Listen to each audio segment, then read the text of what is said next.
General secretary organisation की meeting है और उसमें छत्तीसगढ़ के जो कोर कमेटी के जो मेंबर हैं उनके साथ बैठक होगी। और 3 राज्यों के साथ मिजोरम और तेलंगाना में भी भारतीय जनता पार्टी का जो स्ट्रेंथ है, बल है, बहुत गुना बढ़ चुका है। Multiple times our strength has improved along with Chhattisgarh, Rajasthan and Madhya Pradesh. नमस्कार, मैं हूं मोहन तिवारी। आज के मुद्दे में आपका स्वागत है और आज का मुद्दा हमारा आधारित है छत्तीसगढ़ का मुख्यमंत्री कौन होगा इस सवाल पर। हम लगातार इस बात के फैक्ट्स आपके सामने रख रहे हैं कि कौन कौन मुख्यमंत्री हो सकता है, लेकिन अब जो स्थितियां बनी हुई हैं उससे लग रहा है कि मोदी की पसंद जो होगी उसे ही भाजपा अपना मुख्यमंत्री बनाएगी। तो कवायतें लगातार चल रही हैं। दिल्ली में कल से बैठकों का दौर जारी था। आज संसदीय बोर्ड की भी बैठक हो चुकी है। ऐसे में इस बैठक के बाद क्या हो सकता है, सिनारियो किस तरीके का परिदृश्य बन रहा है, छत्तीसगढ़ में मुख्यमंत्री का चेहरा कौन हो सकता है, इस पर आज हम फिर से चर्चा करने के लिए जुटे हुए हैं। और इस बार हम चर्चा में इस बात को भी जोड़ रहे हैं कि जो इस पूरे जीत का हीरो था यानी कि पीएम नरेंद्र मोदी, उसके क्या पसंद हो सकती है, किस तरीके के लोगों को वो पसंद करते हैं, अब तक उन्होंने कैसे मुख्यमंत्री बनाए, तो छत्तीसगढ़ में वो कैसे मुख्यमंत्री को आगे कर सकते हैं। इन्हीं सब बातों पे चर्चा करेंगे। मिल लेते हैं उन मेहमानों से जो इस चर्चा में हमारे साथ रहेंगे। करेंगे हमारे साथ कांग्रेस प्रवक्ता की भूमिका में जुड़े हुए हैं मनीष दयाल जी, बहुत स्वागत है आपका। हमारे साथ दिनेश अग्रवाल जी जुड़े हुए हैं, बीजेपी का पक्ष रखेंगे। और वरिष्ठ पत्रकार और राजनीतिक विश्लेषक के रूप में हमारे साथ मौजूद हैं अनिल द्विवेदी जी, बहुत स्वागत करते हैं आपका। तो हम लगातार इस बात की चर्चा और लोगों के सामने जानकारी रख रहे हैं कि दावेदार कौन कौन है, लेकिन इसमें अब फैक्ट्स आ रहा है कि नरेंद्र मोदी की पसंद कौन हो सकते। तो इस संबंध में चर्चा की शुरुआत करेंगे। पहले बीजेपी से पक्ष ले लेते हैं, फिर आगे बढ़ेंगे। दिनेश जी, आप लोगों को इतना समय क्यों लग रहा है? बहुमत आपके पास है, लीडरशिप ऐसी है जो एक बार में निर्णय करती है, कोई अगर मगर जैसी स्थिति नहीं है, फिर भी देरी हो रही है। जी मोहन जी, आपको और आपके दर्शकों को मेरा नमस्कार। देखिए, कोई देरी नहीं हो रही है। सरकार का आइस रिपीट हो रही है। हाँ, सरकार का अभी चुनाव में प्रसिद्ध नहीं हुआ है और भारतीय जनता पार्टी एक नियम के साथ काम, उसी नियम के साथ पूरी यहाँ किसी का थोपा हुआ मुख्यमंत्री नहीं होता है। यहाँ पूरी पार्टी इसमें विचार विमर्श करती है। विचार विमर्श करने के बाद ही मुख्यमंत्री का चेहरा डिसाइड होता है। ये एक व्यक्ति विशेष की पार्टी नहीं है। ये भारतीय जनता पार्टी भारत की जनता की पार्टी है और भारतीय जनता पार्टी में बहुत ही विचार विमर्श कर मुख्यमंत्री का फैसला भारतीय जनता पार्टी लेती है। जो विचार विमर्श हमारा चल रहा है, क्योंकि बहुत सारे ऐसे हमारे नेता हैं जो सभी एक पैनल पे बैठ करके यह निर्णय लेते हैं और बहुत ही जल्द आपको इस प्रदेश का मुख्यमंत्री भी देखने को मिलेगा जो एक बहुत ही अनुभवी और बहुत ही व्यक्तित्व के धनी होंगे, क्योंकि भारतीय जनता पार्टी का नारा रहा है सबका साथ सबका विकास। और आप देखेंगे और सबका साथ सबका विकास लेके चलेंगे। अवैध काम करने वालों का जो बोलबाला था वो खत्म हो रहा है और आप खुद मीडिया के माध्यम से देख रहे हैं। जो आतंक फैलाए हुए थे, धरपकड़ चालू हो चुकी है और बहुत ही जल्द हमारे प्रदेश का मुख्यमंत्री, आपका मुख्यमंत्री, हम सबका मुख्यमंत्री इस प्रदेश को बहुत ही जल्द भारतीय जनता पार्टी देने जा रही है। तो ये तो बीजेपी का पक्ष है। बीजेपी के हर कार्यकर्ता में इसी तरीके के उद्भाव हैं कि उनका मुख्यमंत्री ऐसा होगा या जैसा भी होगा वो उसे स्वीकार करेंगे, लेकिन चयन जो करना है वो लीडरशिप को करना है। और लीडरशिप में चल दो लोगों की रही है, मोदी शाह की जोड़ी। उनकी पसंद क्या हो सकती है, क्या संकेत मिल रहे हैं, क्या छन छन के खबरें आ रही हैं, क्योंकि पार्टी के लोग इस बारे में कम बता पाएंगे, लेकिन बाहर जो लोग हैं जो इस तरीके की रणनीतियों को जानते हैं वो ज्यादा अच्छे से इस संबंध में प्रकाश डाल पाएंगे। तो हमारे साथ वरिष्ठ पत्रकार और राजनीतिक विश्लेषक अनिल द्विवेदी जी हैं, उनसे समझ लेते हैं। द्विवेदी जी, आप लगातार करीब से बीजेपी के रणनीतियों को देखते रहे, क्या लग रहा है राजस्थान मध्य प्रदेश की तरह उनको वहां जो बनेगा उसका असर छत्तीसगढ़ में होगा, छत्तीसगढ़ में जो बनेगा वहां असर होगा। इस तरीके की स्थितियों को देखते हुए कुछ नया करने वाली है क्या बीजेपी? देखिए मोहन जी, सबसे पहले तो अग्रवाल जी को बधाई कि उनकी सरकार वापस आ गई, और हम उम्मीद करें कि उन्हें भी सरकार में कुछ न कुछ हिस्सेदारी उनको मिलेगी। मेरी शुभकामनाएं उनके साथ हैं। जहां तक आपने बात कही कि जो मुख्यमंत्री बनाने का जो फैसला है वो बीजेपी अब जल्द ही करेगी, और आप देखिए कि जब 2018 में कांग्रेस जीती थी तो उसके पास मुख्यमंत्री पद के जो चेहरे थे उससे 2 गुना ज्यादा बीजेपी के पास है। इसलिए बीजेपी को ये तय करने में वक्त लग रहा है कि वर्ग के हिसाब से, वर्ग के हिसाब से, पार्टी के हिसाब से, संगठन के मुफीद, जनता के मन के मुताबिक या जनता के जो चाहती है उनके हिसाब से कौन सा चेहरा ऐसा दिया जाए जो 5 साल तक छत्तीसगढ़ की कमान संभाल करके उसका विकास कार्य आगे बढ़ाए। और आज देखिए कि मतगणना को हुए 5 दिन से ज्यादा हो गए हैं, और बीजेपी अभी भी तय नहीं कर पाई है कि मुख्यमंत्री उसका कौन होगा। बड़े बड़े महारथी उसकी दौड़ में हैं, जैसा कि आपने बहुत सारे नाम बताए हैं, लेकिन बीजेपी शायद इस बार, जैसा कि ओम माथुर ने कहा था, कि बहुत अचंभित कर देने वाला नाम हम मुख्यमंत्री के तौर पर देंगे, आपको देखने को मिलेगा। तो मुझे लग रहा है कि, और नरेंद्र मोदी की एक खासियत भी रही है कि बड़ा चौंकाने वाला नाम लाते हैं वो। हम जिस तरह यूपी में हमने देखा कि कहां मनोज सिन्हा दावेदार थे प्रदेश अध्यक्ष के तौर पर और कहां उनको योगी को ले आए, फिर अभी राजस्थान में हम देख रहे हैं कि वहां पर भी कोई योगी लाने की बात चल रही है, या फिर जो नया चेहरा है उसको ला रहे हैं। राज्यवर्धन राठौड़ का नाम हम सुन रहे हैं राजस्थान में। इसी तरह मध्य प्रदेश में भी देख रहे हैं कि कोई नया एक राज्यसभा सांसद है युवा, उसको पार्टी। तो कुल मिला के नया और युवा चेहरा बीजेपी और नरेंद्र मोदी एक तरह से देते रहे हैं मुख्यमंत्री के तौर पर। तो छत्तीसगढ़ में भी अब यही समझ में आ रहा है कि ऐसा कौन सा चेहरा होगा। और बहुत सारे नाम हैं, मैं नाम तो आपने गिना दिए हैं बहुत सारे लोगों की, लेकिन जो नाम आगे चल रहे हैं उसमें अरुण साहू हैं, ओपी चौधरी हैं, उसमें गोमती साय हैं, लता उसेंडी हैं, केदार कश्यप का भी नाम चल रहा है। तो बीजेपी इस बार कोशिश करेगी कि जिस तरह उसने देश को पहला आदिवासी महिला राष्ट्रपति दिया, उसी तरह क्या वो छत्तीसगढ़ को भी पहला आदिवासी मुख्यमंत्री दे रही है या किसी और वर्ग से ला रही है, इस पर अभी कम से कम कुछ दिन तो अभी हमें इंतजार करना होगा। ठीक है, कुछ दिन इंतजार करना होगा, लेकिन सोच समझकर बीजेपी फैसला करने वाली है। मनीष दयाल जी, आप लोगों के लिए एक सेटबैक है कि भाई इसमें हार हो गई है, लेकिन बहुमत के करीब नहीं, लेकिन एक मजबूत विपक्ष की भूमिका में आप लोग दिखने वाले हैं। क्या लग रहा है, बीजेपी के चयन के बाद आप लोग की जिम्मेदारी और बढ़ जाएगी? आप लोग क्या प्रतिक्रिया देंगे? इनके यहाँ चयन प्रक्रिया चल रही है अभी। देखिए, निश्चित रूप से जो जनता का जनादेश था उसको स्वीकारा है। मुख्यमंत्री माननीय पूर्व मुख्यमंत्री माननीय भूपेश बघेल जी ने भी स्वीकारा है, सभी ने स्वीकारा है कि जो जनादेश था उसको माना है। अब हमारा एक स्वच्छ जो विपक्ष होता है, एक मजबूत विपक्ष का जो काम होता है, जो हमने पिछले बार भी किया था, काफी 15 साल हमने बातें उठाई थी, छत्तीसगढ़ की जनता के हित की बातें हैं, वो हम उठाते रहेंगे। और सबसे बड़ा इनकी जो उन्होंने घोषणाएं की है उस पर हमारी खास तौर पर नजर रहेगी। जिस तरह से महिलाओं को लेकर उन्होंने किया है कि 12,500 रुपए मिले, 12,500 साल मिलेंगे। करोड़ों महिलाएं हैं इस प्रदेश में, उन्होंने कोई ऐसा डिफाइन नहीं किया था कि इसको मिलेगा, सभी महिलाओं को मिलेगा, इनके शब्द थे।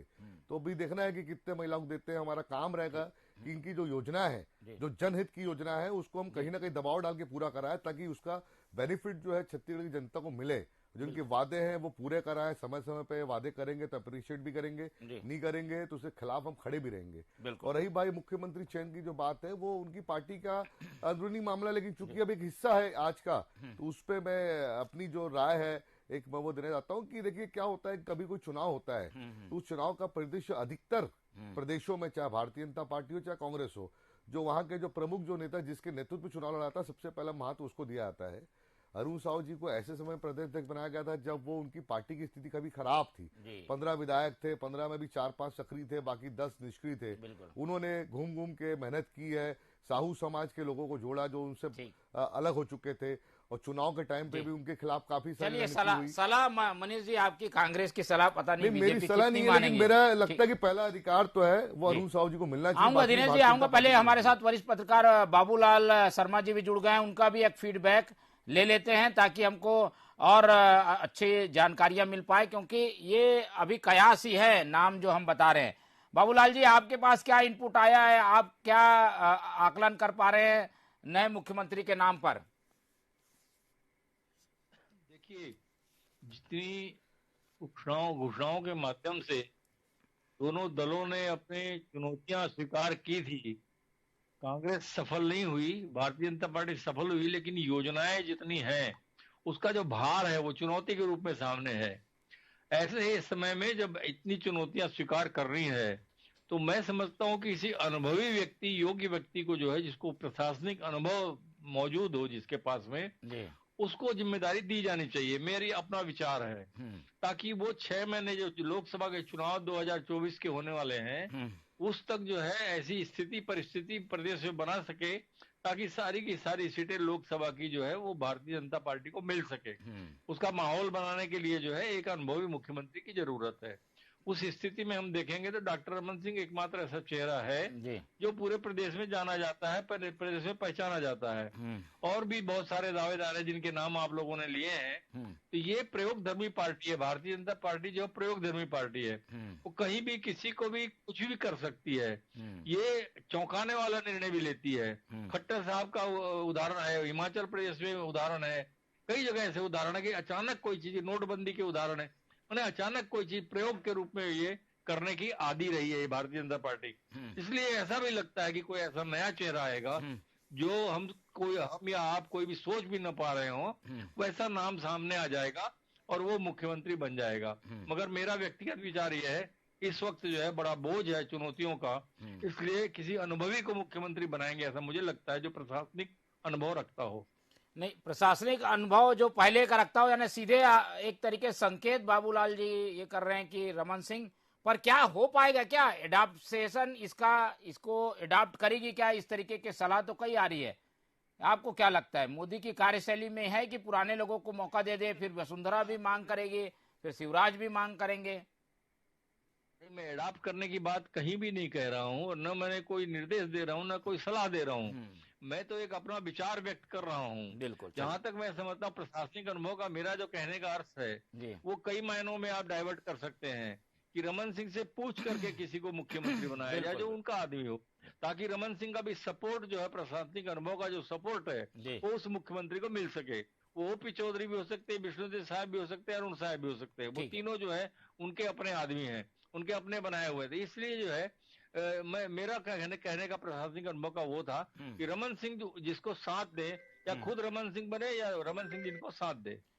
बिल्कुल। चलिए, बाबूलाल शर्मा जी की ओर से विश्लेषण आया है और इसमें ये बात फिर भी बैठती है कि प्रदेश की स्थिति को देखते हुए, सामने वादों की चुनौती को देखते हुए प्रशासनिक क्षमता वाले मुख्यमंत्री की जरूरत है। दिनेश जी, दो अलग अलग चीजें आई हैं। अनिल द्विवेदी जी इस बात की पैरवी करते हुए भी दिख रहे हैं कि जो संगठन में जिन्होंने काम किया है, अभी मौजूदा कमान संभाली हुई है, जो आदिवासी वर्ग का प्रतिनिधित्व कर सकें, ऐसा झलक के आए कि भाई जो लोग यहाँ के मूल और बहुसंख्यक हैं उनको प्रतिनिधित्व करें, ऐसे लोगों को मौका मिले, या दूसरी ओर जो अनुभवी हैं, प्रशासनिक क्षमता से लैस हैं, उनको मौका मिले? ये दो चुनौतियां हैं, कैसे पार पाएगी पार्टी?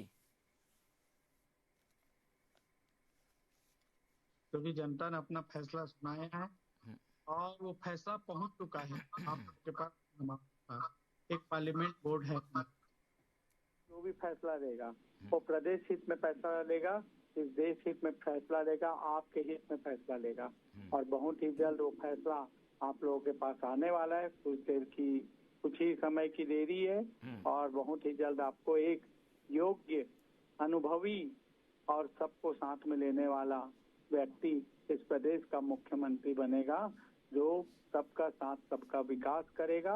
और भारतीय जनता पार्टी एक ऐसी पार्टी है जो चाय बेचने वाले को भी प्रधानमंत्री और एक साधु संत को यूपी का मुख्यमंत्री बनाती है। तो आप देखिएगा, बहुत चौंकाने वाला फैसला आएगा, बहुत योग्य व्यक्ति आएगा और बहुत ही अच्छे व्यक्तित्व को, धनी व्यक्ति को इस प्रदेश की बागडोर Bharatiya Janata party parliament board देगी। नहीं, हम ये उम्मीद करें कि सीधा नाम आएगा या पर्यवेक्षक आएंगे पहले? क्या कुछ जगह पद्धतियां बीजेपी ने बदली भी है, पर्यवेक्षक आएंगे या सीधा मुख्यमंत्री का नाम आएगा? जो भी आएगा इस प्रदेश के हित में आएगा, और जो भी आएगा, जो भी चाहे पर्यवेक्षक आए, चाहे नाम आए, जो भी होगा इस प्रदेश के हित में होगा, आपके हित में होगा, मेरे हित में होगा, महतारी के हित में होगा, सभी वर्ग के हित में होगा जो भी फैसला हम भी होगा। चाहते हैं प्रदेश का हित हो। अनिल द्विवेदी जी से समझते हैं, क्या लग रहा है अनिल जी, पर्यवेक्षकों को भेजकर एक प्रक्रिया पूरी करने तक नाम को छुपा के रखा जाएगा? क्योंकि कल देर रात हमें जो जानकारी है, बैठक हो चुकी है, नाम पर सहमति बन गई है, संकेत भी हो चुके हैं, कुछ सांसदों ने इस्तीफा दिया, एक ने नहीं दिया, ये भी हम देख चुके हैं। संकेत क्या मिल रहे हैं? आपके पास क्या सूत्रों से जानकारी आ रही है? देखिए मोहन जी, एक इलेक्शन की प्रक्रिया तो पूरी करनी पड़ती है, चाहे कांग्रेस हो चाहे बीजेपी। पर्यवेक्षक दिल्ली से आएंगे और उसके बाद उनके सामने लिफाफा खोला जाएगा। जहां तक बात हो रही थी कि बीजेपी जिस चेहरे को 5 साल के लिए मुख्यमंत्री चुनना चाहती है, उसके पीछे की योग्यताएं क्या क्या होनी चाहिए, और यदि हम उसमें प्रशासनिक योग्यता को इधर सामने रखें तो आप देखिए कि उसपे जितने भी चेहरे दावेदार है, अधिकतर उसमें से फिट हैं। क्योंकि कोई या तो राज्य में मंत्री रह चुका है, या तो कोई केंद्रीय मंत्री रह चुका है, या फिर कोई सांसद रह चुका है। तो सबका अपना अपना अनुभव है। और जहां तक पार्टी वर्तमान चेहरों की जो बात है, जैसे ओपी चौधरी का नाम लेते हैं, तो वो ब्यूरोक्रेसी में रह चुके हैं, प्रशासनिक अफसर भी रह चुके हैं, और ऐसे में उनका प्रशासन का अनुभव है, तो बीजेपी उनको ट्राई कर सकती है। अरुण साव का भी नाम है, विष्णुदेव साय का भी नाम है। विष्णुदेव साय भी केंद्रीय मंत्री रह चुके हैं, अरुण साव भी सांसद रह चुके हैं, प्रदेश अध्यक्ष के नाते उन्होंने अभी पार्टी को विजयश्री दिलवाई है। तो ऐसे तमाम नेता हैं जो किसी इस पद को सुशोभित कर सकते हैं और पार्टी उन्हें दायित्व दे सकती है। लेकिन दो चीजें हैं, एक तो नरेंद्र मोदी का जो मैंने देखा है सरकार का, कि वो एक फायर ब्रांड चेहरा भी सामने लाते हैं, और जो हिंदुत्व की कसौटी पर खड़ा हो, जो पार्टी में लेकर के लोगों को चल सके। तो ऐसे निर्णय लेने वाला जो हिंदुत्व और आरएसएस के जो प्रेमी हो, आरएसएस जिनको लेकर के चल सके, ऐसे चेहरों को लेते। हालांकि छत्तीसगढ़ में ऐसा कोई एक बहुत बड़ा चेहरा हम नहीं देख सकते, लेकिन मुख्यमंत्री डॉक्टर, जैसे कि आपने ओम माथुर का बयान हमने सुना था कि बहुत चौंकाने वाला नाम सामने आ सकता है। तो मुख्यमंत्री डॉक्टर रमन सिंह की भूमिका क्या होगी? क्या उनको केंद्र में ले जाया जाएगा? क्या उनके लिए कोई बीजेपी ने कोई बड़ा पद सोच रखा है? और यदि रमन सिंह मान लीजिए मुख्यमंत्री नहीं बनाते हैं, तो उनकी सहमति अनिवार्य होगी किसी भी चेहरे पर। तो ऐसे में वो विष्णुदेव साय का नाम आगे बढ़ा सकते हैं। फिर बीजेपी ये देख रही कि क्या इस बार महिला कोई चेहरा दिया जा सकता है क्या? महिला चेहरे के तौर पर भी आप देखिए, लता उसेंडी का नाम है, सरोज पांडे का नाम है, फिर गोमती साय का नाम चल रहा है, रेणुका सिंह तो है ही बनी हुई।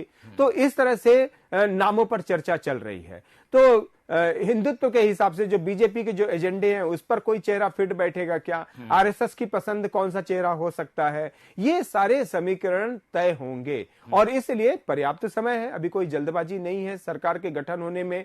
इसलिए बीजेपी के पास समय पर्याप्त है। या तो कल विधायक दल की बैठक होगी, या परसों अगर हो सकती है, या और 1-2 दिन बाद हो सकती है, लेकिन प्रोसेस वही होगा कि नरेंद्र मोदी, अमित शाह और ओम माथुर मिलकर के तय करेंगे कि कौन सा चेहरा देना ठीक होगा। संसदीय बोर्ड की भी भूमिका उसमें वैसी ही होगी जैसे विधायक दल की भूमिका होगी, कि एक लिफाफा तय हो जाएगा या एक नाम तय होगा, उस पर उनका प्रस्ताव पास हो जाएगा और छत्तीसगढ़ को कोई मुख्यमंत्री का नया चेहरा मिल सकता है।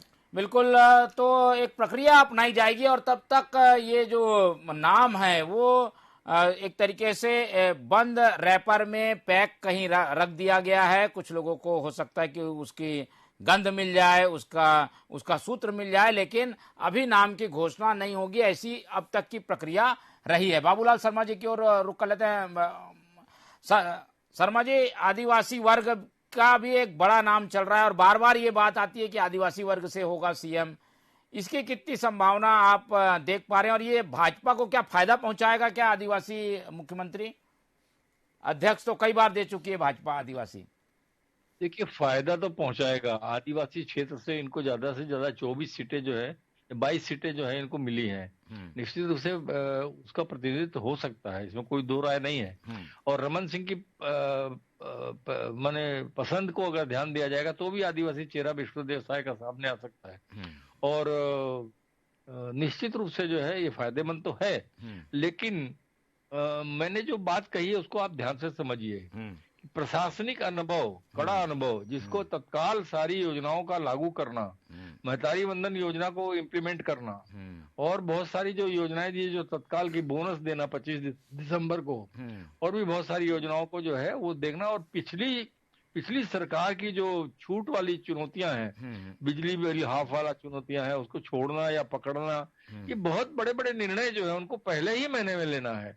इसलिए जो है एकदम नया चेहरा अगर आता है तो निश्चित रूप से उनको समझने में, उसको इस प्रदेश को समझने में, प्रशासन को समझने में थोड़ा समय लग जाएगा। हालांकि मैंने कहा ना पहले, प्रयोगधर्मी पार्टी है ये भारतीय जनता पार्टी।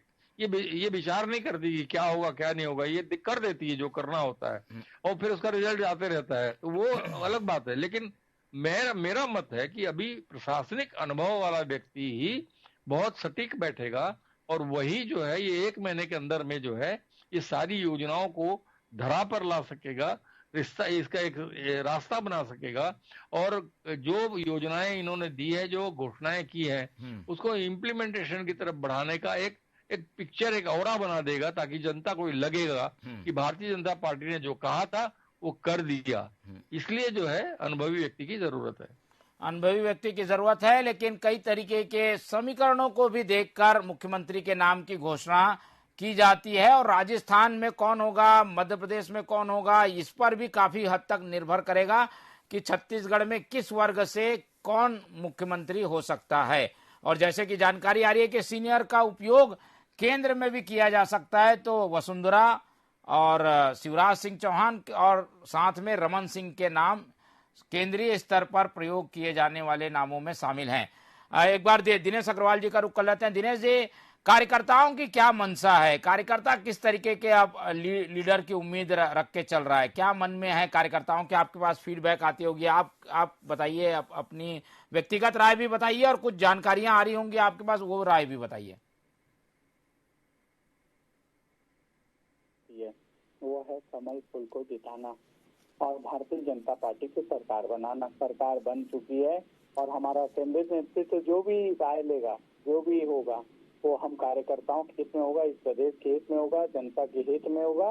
इसलिए कार्यकर्ता बहुत खुश है कि उनकी सरकार बन चुकी है। बहुत ही जल्द हमारा नेता नरेंद्र मोदी जी, अमित शाह जी, पार्लियामेंट बोर्ड, हमारे प्रदेश अध्यक्ष, हमारे सभी विधायक दल बैठ करके जो भी निर्णय लेंगे, कार्यकर्ता उस निर्णय का स्वागत करने के लिए बहुत आतुर है और बहुत ही जल्द मैं एक प्रदेश में एक अच्छे व्यक्तित्व के धनी मुख्यमंत्री को पाएंगे और इस प्रदेश का विकास करना ही अब कार्यकर्ता का एजेंडा है, क्योंकि भारतीय जनता पार्टी का कार्यकर्ता हमेशा एक नारा दिया है, सबका साथ सबका विकास, और उस एजेंडे को पूरा करने के लिए कार्यकर्ता कमर कस चुका है और अपने मुख्यमंत्री के साथ, अपने प्रदेश के मंत्रियों के साथ मिल करके इस प्रदेश के हित में सरकार का काम करने के लिए कार्यकर्ता आतुर हो चुका है। बिल्कुल। चलिए, बीजेपी की कार्यकर्ता की ज्यादा उम्मीदें नहीं है, वो तो इस बात से ही खुश है कि उनकी सरकार बन गई। 5 साल वो काफी परेशान दिखे थे। मनीष दयाल जी, मुख्यमंत्री कोई भी रहेगा, हम ये मान के चलें एक विपक्ष के रूप में सकारात्मक भूमिका कांग्रेस निभाएगी और सहयोग करेगी जो भी मुख्यमंत्री होगा, क्योंकि उसे समझने में, थोड़ा काम करने में टाइम लगेगा, कि आप पहले दिन से झंडा ढंडा लेकर पीछे पड़ जाएंगे? कांग्रेस क्या सोचती है, सहयोग करेगी बीजेपी के मुख्यमंत्री का? देखिए मोहन भाई, कांग्रेस की हमेशा रीति रही, जो काम चल रहा है उसे सही तरीके से हो पाए। इससे पहले भी 15 साल भारतीय जनता पार्टी ने काम किया, तो हमने समय समय पे इनकी जो गलत बातें थी, गलत जो चीजें थी, उसको उठाया है, उसमें काफी सुधार भी हुए हैं। और इस बार भी क्योंकि पिछले बार हमने काफी सारी योजनाएं की, तो उम्मीद रखेंगे कि जो भी नया मुख्यमंत्री आता है कि जो गरीबों को और आम जनता को लाभ पहुंचाता है, वो सब स्कीमों को, जैसे बिजली बिल हाफ की स्कीमें थी, जो लगातार हमने आत्मा स्कूल खोले हैं, स्वास्थ्य सेवाओं में जो हमने जगह जगह स्वास्थ्य सेवाएं खोल दी है, जिस चीजों को छत्तीसगढ़ को हमने मजबूत बनाया है। चलिए रिजल्ट जो भी हो, लेकिन जो हमने किया है, जिसका साथ सबने फायदा भी उठाया है, उस चीज को कंटिन्यू करे। ना कि कोई नया मुख्यमंत्री आता है तो वो बोले कि महतारी योजना देना है, तो मैं ये देखिए अभी तो चुनाव खत्म हुआ। मनीष जी, आप इतना उम्मीद रख रहे हैं, आप अभी कुछ समय दीजिए। अभी आप मुझे बोलने दीजिए ना, मैं आपके बीच बोला नहीं, आपको तो जानकारी नहीं कि पर्यवेक्षक नहीं आ रहे, तो मैं तो बोला नहीं कि आपको जानकारी छीनी है, मैं तो नहीं बोल रहा ना आपके बीच में। तो मुझे पूरी उम्मीद है कि भारतीय जनता पार्टी जो वादे करके आई है उसको बिल्कुल पूरा करेगी, और नहीं पूरा करेगी तो मैं आपसे वादा करता हूं मोहन भाई कि हम उनको याद दिलाते रहेंगे और समय समय पर यदि धरने की जरूरत हो धरना प्रदर्शन करेंगे, जेल जाने की जरूरत हम जेल जाएंगे, लाठी खाएंगे, लेकिन छत्तीसगढ़ की जो जनता है, जो उन्होंने वादे किए हैं, उसको छत्तीसगढ़ जनता को ठगने का जो उन्होंने 15 साल में प्रयास किया था, वो इस बार नहीं होने देंगे। ये मेरा वादा है आपसे। ठीक है, चलिए अब हमारे दोनों विशेषज्ञ जो बैठे हुए हैं, क्योंकि जनता नाम जानना चाहती है, नाम क्या होगा, नाम क्या होगा, तो कयास जो आ रहे हैं उनका फीडबैक ले लेते हैं। डॉक्टर अनिल द्विवेदी जी, अनिल जी, आपके पास क्या जानकारी है? एक दो नाम बता दीजिए, 2 नाम, ताकि हम अपने दर्शकों को बता सके। हम इस पर चर्चा कर चुके हैं, कौन हो सकता है मुख्यमंत्री? देखिए मोहन जी, जब 7-8 नाम चल रहे हो तब कोई किसी का नाम लेना तर्कसंगत और न्याय संगत भी नहीं होगा, क्योंकि पार्टी अलग अलग गुण और व्यक्तित्व के हिसाब से तय करेगी। लेकिन मुझे जो न्यायपरक ढंग से लग रहा है चेहरा, उसमें जो सबसे पहला नाम मुझे दिख रहा है, एक तो डॉक्टर रमन सिंह है खुद, क्योंकि उनके नेतृत्व में एक तरह से ही चुनाव लड़ा गया। बहुत सारे उनके लोगों को टिकट मिली और उन्होंने मेहनत की, फिर उन्होंने एक विजन रखा। देखिए जो 2003 से 18 तक का जो विकास का मॉडल था, उसकी देन तो डॉक्टर रमन सिंह की थी। उसी विकास मॉडल को आगे रख करके बीजेपी ने ये चुनाव लड़ा, तो श्रेय कहीं ना कहीं डॉक्टर रमन सिंह को जाता है। फिर निर्विवाद हैं, फिर वो सबकी बात मानते हैं, सबकी सुनते हैं। लेकिन यदि डॉक्टर रमन सिंह को हम साइड करके और भी नेताओं पर विचार करें, तो दूसरा जो हक बनता है वो अरुण साव का बनता है। प्रदेश भाजपा अध्यक्ष रहे, बहुत लड़ाई लड़ी उन्होंने, और ये वैसे ही था जब डॉक्टर रमन सिंह 2003 में प्रदेश अध्यक्ष थे और उनके नेतृत्व में पार्टी सत्ता में आई थी। तो अरुण साव भी एक स्वाभाविक दावेदार है। उसके बाद मुझे विष्णु प्रताप सिंह लगते, विष्णुदेव सिंह लगते हैं, जिन्होंने काफी एक सौम्य चेहरा है, प्रदेश भाजपा अध्यक्ष भी रहे, काफी सफल माने जाते रहे। और इसके बाद फिर ओपी चौधरी भी एक अच्छा नाम हो सकते हैं, क्योंकि ब्यूरोक्रेसी को छोड़ करके जनता की सेवा का रास्ता उन्होंने चुना है। उस पर आरएसएस और बीजेपी की मुहर भी लगी थी, और जिस तरह से उन्होंने मुद्दे दिए पार्टी को, पीएससी का मुद्दा हो, करप्शन का मुद्दा हो, इन मुद्दों पर जिस तरह ओपी ने संघर्ष किया, वो भी, फिर एक युवा चेहरा भी है। तो ऐसे कई नाम हैं जो सीएम पद के दावेदारों से, लेकिन जो प्रमुख तौर पे है, मुझे लगता है ये नाम है। एक सरोज पांडे भी नाम है, जो प्रशासनिक अनुभव रखती हैं, जो काफी वो है। जी, चलिए बाबूलाल शर्मा जी, आप भी एक आध ऐसे नाम बता दीजिए जिसमें हम आपकी मंशा अनुरूप हो। देखिए, मेरी मंशा का नहीं, मैंने बोला ना अनुभवी व्यक्ति, तो अनुभवी व्यक्ति में सबसे पहले डॉक्टर रमन सिंह का नाम आता है, निश्चित रूप से, जिसको प्रदेश जानता है, प्रदेश में उनकी पकड़ है, पहचान है जी, और वो लोगों को जानते हैं। एक चीज, दूसरी चीज ये है कि सांगठनिक पकड़ भी उनको मालूम है, क्योंकि वो प्रदेश के अध्यक्ष रह चुके हैं और काफी उन्होंने जबरदस्त काम भी किया है। 2 चीज। तीसरी चीज, अगर ऐसा संभव नहीं होता है तो निश्चित रूप से जो है, अमित शाह ने भी 2 लोगों को कहा था कि आप इनको विधायक बना दीजिए, मैं इनको बड़ा आदमी बनाऊंगा। उन दोनों का नाम आता है। विष्णुदेव साय के क्षेत्र में जाकर के उन्होंने कहा था कि आप इनको विधायक बनाइए, मैं इनको बड़ा आदमी बनाऊंगा।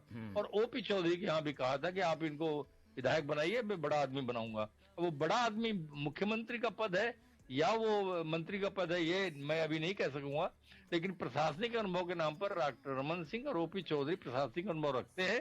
विष्णुदेव साय भी बहुत कुछ केंद्रीय मंत्री रहते हुए प्रशासनिक अनुभव रखा है उन्होंने।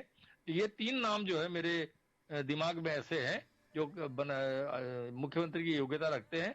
अरुण साहब भी एक नाम है, लेकिन वो मेरे दृष्टिकोण में इन सबसे पीछे मुझे दिखाई देता है, क्योंकि रमन सिंह के पसंद को बहुत महत्व मिलेगा, ऐसा मुझे लगता है। चलिए, समय की जी जल्दी मनीष जी। बातों में हमने सबसे नंबर 1 में नाम चल रहा है, रमन सिंह, दूसरी पार्टी का हूँ, रेणुका सिंह का नाम नहीं लिया।